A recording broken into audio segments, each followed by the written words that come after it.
मैंने सीखा था मैं नया नया। अब मैं ट्राइबल बेल्ट में हमारे एक संघ के अधिकारी को लेकर के ट्रैवल कर रहा था। तो उकाई डैम से हम वापस आ रहे थे, तो काफी ढलान थी, तो मैंने सोचा पेट्रोल बच जाएगा, तो मैंने गाड़ी बंद कर दी और जाएगा नीचे, गाड़ी तो चली जाएगी। मुझे ज्ञान नहीं था कि इसके कारण मेरी मुसीबत कैसी आएगी। व्हीकल अनकंट्रोल हो गया, ब्रेक लगाए तो भी मुसीबत थी, क्योंकि तेज गति एकदम से पकड़ ली। मशीन बंद किया हुआ था तो कोई कंट्रोल ही नहीं था। बच गए, लेकिन मेरे बगल वालों को भी पता नहीं चला कि मैंने ऐसा पाप किया है। लेकिन बाद में मैंने सीखा कि भाई ये खेल बंद करो। तो सीखते हैं, हर गलती से सीखते हैं।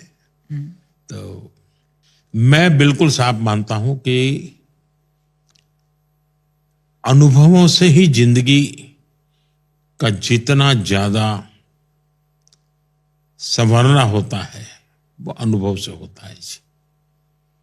और मेरा सद्भाग्य रहा है कि मैं एक कंफर्ट जोन में जिंदगी मैंने बिताई नहीं, हमेशा कंफर्ट जोन के बाहर ही रहा। और जब कंफर्ट जोन से बाहर रहा तो मुझे पता था कि मुझे कैसा करना है, कैसे जीना है। ऐसी कोई specific reason, is there a reason कि आज आप ऐसे सोचते हैं कि आपको कंफर्ट जोन में नहीं रहना है? मैं शायद अनफिट हूं कंफर्ट के लिए, ऐसा ही लग रहा है। बट आपने ऐसे भी सोचा है कि क्यों, आपको क्यों लगता है कि आप अनफिट है कंफर्ट के लिए? मैं जिस जीवन को जी करके आया हूं ना, इसलिए मुझे बहुत बड़ी चीजें हैं मेरे लिए। मुझे छोटा सा भी मेरे मन को संतोष देता है, क्योंकि मेरा जीवन का जो बचपन का जो व्यक्ति का एक मन तैयार हो जाता है, उससे वो बाय एंड लार्ज उसको लगता है कि संतोष है, बाय एंड लार्ज लगता है संतोष है। क्या आपको ऐसा भी लगता हो सकता है कि comfort comes in the way of achieving your end goal? ज्यादातर तो मैं मानता हूं कि जीवन में कई लोग विफल इसलिए होते हैं कि वो कंफर्ट जोन के आदी हो जाते हैं। जो लोग कंफर्ट जोन से, इवन एक बड़ा उद्योगपति भी अगर रिस्क नहीं लेता है, कंफर्ट जोन से बाहर नहीं आता है, उसके कंफर्ट जोन के लेवल अलग होंगे, तो काल क्रम पे वो खत्म हो जाएगा जी। उसको बाहर आना ही पड़ेगा। और जो जीवन के किसी भी क्षेत्र में प्रगति करना चाहता है, उसने कंफर्ट जोन का आदी नहीं बनना चाहिए। रिस्क लेने की उसकी जो मनोभूमिका है हमेशा हमेशा उसका ड्राइविंग फोर्स होती है जी। और ये एंटरप्रेन्योरशिप में भी सेम थिंग है, जो ज्यादा रिस्क ले सके ही डज बेटर। क्या सर आपकी लाइफ में आपकी रिस्क टेकिंग एबिलिटी टाइम के साथ बढ़ रही है?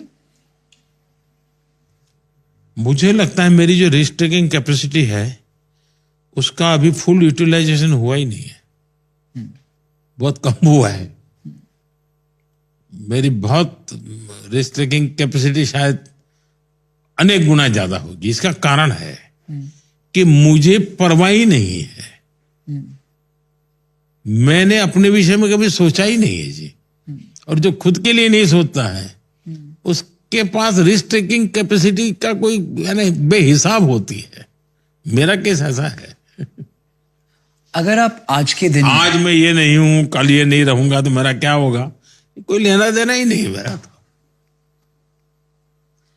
अगर आज आपके दिन में किसी चीज के बारे में नहीं सोचे, zero fear, not afraid of anything, और एक ऐसा डिसीजन लें जो आप अदरवाइज नहीं ले रहे because of structure, construct, government, all of that, वो एक चीज क्या होती? कि शायद मेरी और विधाएं समाप्त हो चुकी हैं, वन लाइफ वन मिशन जैसा हो गया है। इसलिए शायद मुझे, लेकिन एक चीज मैं पहले करता था जो कभी कभी मेरा मन अभी भी करता है। मेरा एक कार्यक्रम होता था और मैंने उसको नाम दिया था, मैं मुझको मिलने जाता हूं।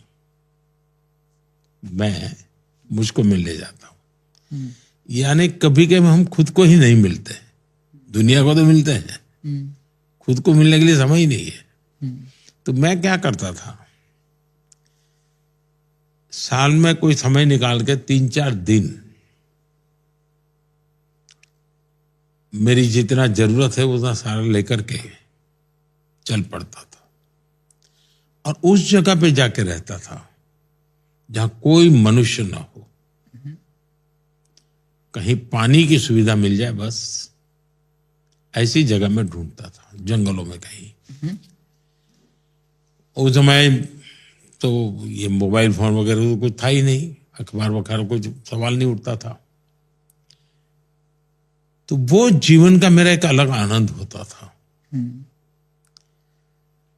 वो मैं कभी कभी मिस करता हूं।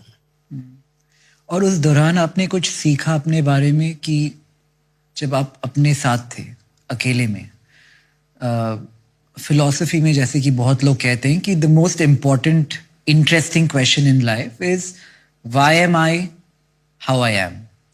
क्या आपने कुछ सीखा अपने बारे में इन दैट टाइम कि आप ऐसे क्यों हैं?